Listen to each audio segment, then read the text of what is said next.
We all know the government's keen on cutbacks. It says they are needed to fix the economy and that we are all in it together. But I wondered, who is bearing the brunt of all the belt tightening? The super rich? The big corporations who can afford it? Or ordinary families?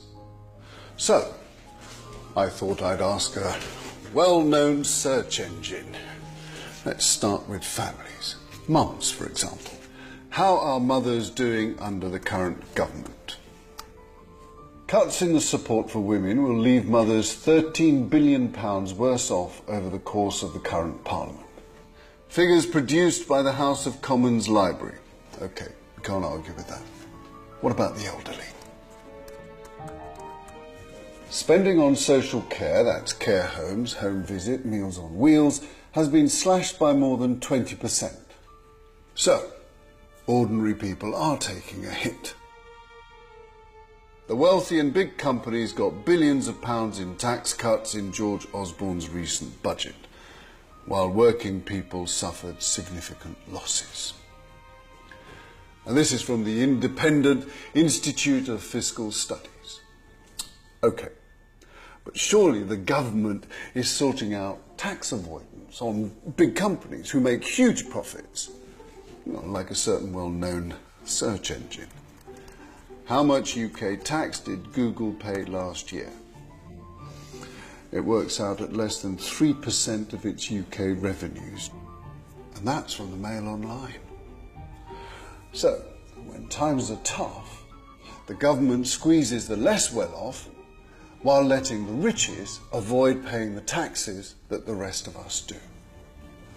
Which would explain why David Cameron's former Work and Pensions Secretary, Ian Duncan Smith, described George Osborne's latest budget as divisive and deeply unfair.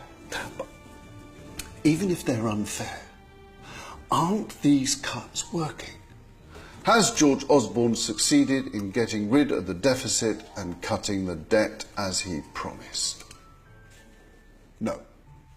It turns out he's failed to hit every one of his own targets. Debt is still growing and he doesn't expect to close the deficit for another 3 years. And that's from the official Office for Budget Responsibility.